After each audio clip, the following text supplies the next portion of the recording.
Hello and welcome to CNN Student News. My name is Carl Azus. It's great to have you watching our commercial-free show this Tuesday. In the U.S., the 2016 presidential campaign season is on. It kicked off yesterday with an announcement from Senator Ted Cruz, a Republican candidate from Texas who said he was running for president. The election won't be until next November 8th, but announcing they're running helps candidates ramp up their fundraising, shape their messages and campaign strategies, and reach out to voters. In the 2016 election, there's no incumbent president. President Obama has reached the two-term limit set by the 22nd Amendment to the Constitution. It was ratified in 1951. So what this means is that the field for 2016 is wide open for both Republicans and Democrats who want to move to the White House.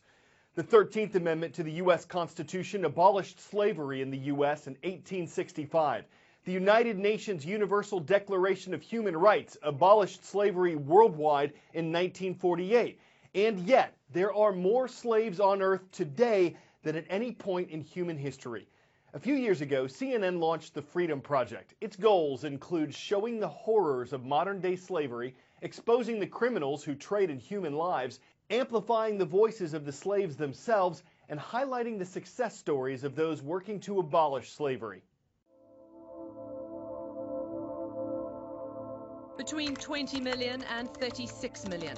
That's the estimated number of people enslaved worldwide right now.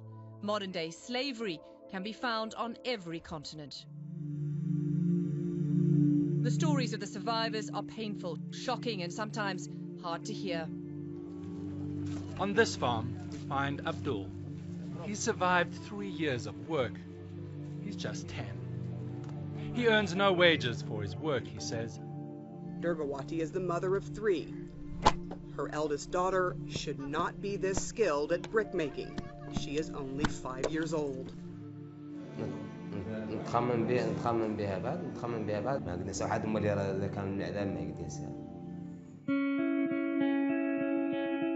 The International Labour Organization says human trafficking is a $150 billion a year industry. Unraveling the human criminal enterprises involved is vital in putting a stop to it. Celebrities like Manny Pacquiao are speaking up to make a change. I believe that we can end human trafficking in our lifetime. The challenge for us is to make this impact sustainable.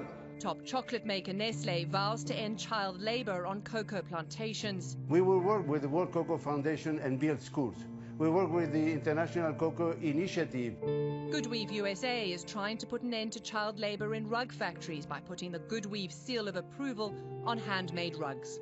Not only does it mean that the product is child labor free, and not only does it mean that the place where that rug was made was inspected, but it also means a percentage of the purchase price is educating children. Through the Do Something Now campaign, thousands of Christian students come together each year, donating their own money. They've raised millions of dollars for charities who fight human trafficking and care for survivors. It's great to see that once someone is willing to stand up, everyone is happy to follow. Time for the shout out. Which of these is not true about electric vehicles as compared with gasoline-powered vehicles? You know what to do. Is it lower fuel cost, greater range, lower emissions, or higher sticker price? You've got 3 seconds. Go.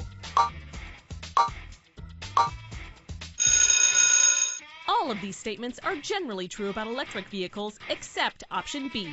Their range is shorter than that of gas-powered cars. That's your answer, and that's your shout-out. There's actually a term for when people fear running out of power in an electric car. It's called range anxiety.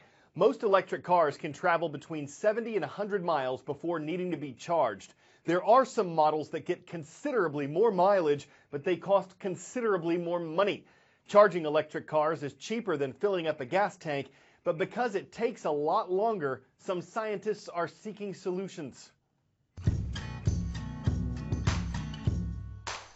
Typically, an all-electric car can travel about 80 miles before needing a recharge.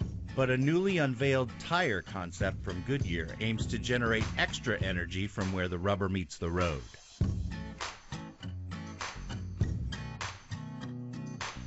You might call them energy tires. Goodyear isn't offering a lot of details about how it works, but here's the idea. Sunlight and pavement friction would generate heat inside the tire, which would be converted into electricity, which would help charge an electric car's battery.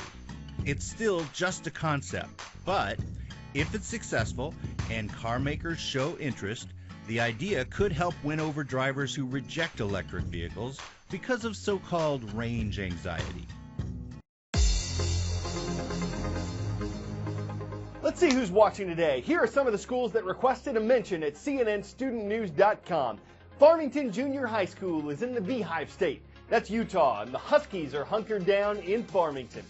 New Mexico is known as the land of enchantment, and in the city of Roswell, we're online at the Chavez County Juvenile Detention Center.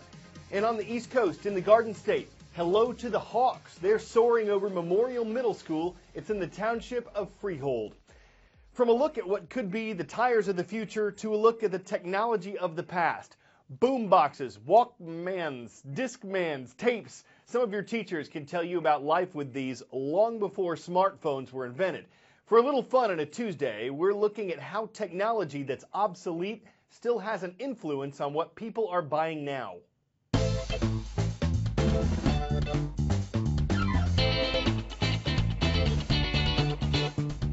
We are more connected than ever these days. We listen to music, we check our email, we take photos, we do just about everything on this device. We decided to take a little bit of a trip down memory lane.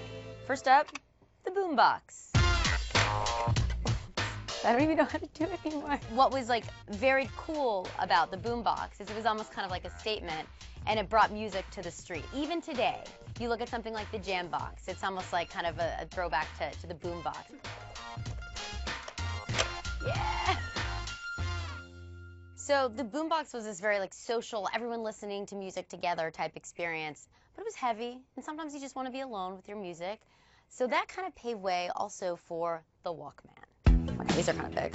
There we go. This completely changed the way we dealt with music, right? The commercials show people like running around, jumping, and it seems kind of laughable now, but like this was the first kind of device that enabled you to do that. This paved the way for our smartphones where we're just listening to music and streaming music online. Walking around, kind of bopping around. I didn't do that. Before there was Instagram, and you could just take a photo on your phone and just see it, there was the instant photo. Boom. Instead of taking a picture and then having to go develop it, it was kind of this instant gratification. You gotta do this and wait. It's just this idea that you could be around the dinner table with your friends and then you wanna get a picture and you want it now. That's what Polaroid did, which is something that was very revolutionary at the time, and it definitely paved ways for these companies like Instagram. How long did it take? We have our smartphones, and we have Facebook and Twitter and Instagram. But before all of these technologies, there's technology that inherently changed the way we interacted, how we consumed music, how we took photos. So what we're seeing now is a little bit of kind of a reinvention of technology. There's actually a case for the iPhone that enables you to print photos. You have all sorts of different types of Bluetooth speakers that are looking more and more like kind of an old school boombox. These are the devices that came before, and these are the ones that kind of make you remember when things were a little bit more tangible. And that's going to be a market in the future. Before we go, the dog knew something awesome was about to happen. Sergeant Paul DiPaolo had been serving in Afghanistan for 7 months. His dog missed him, so when the door opened, the animal went bananas. His name is Simba, and we ain't lying. And don't think his master is neglecting his wife and son. They'd already brought him home. They sent the sergeant through the front door so the dog could welcome him in his own special way. The animal was simply thrilled, so happy his master was back home. Of course he wanted to lap up all the attention. In 7 months, it was the greatest thing to happen. I'm your news hound, Carl Azuz. More stories and puns tomorrow.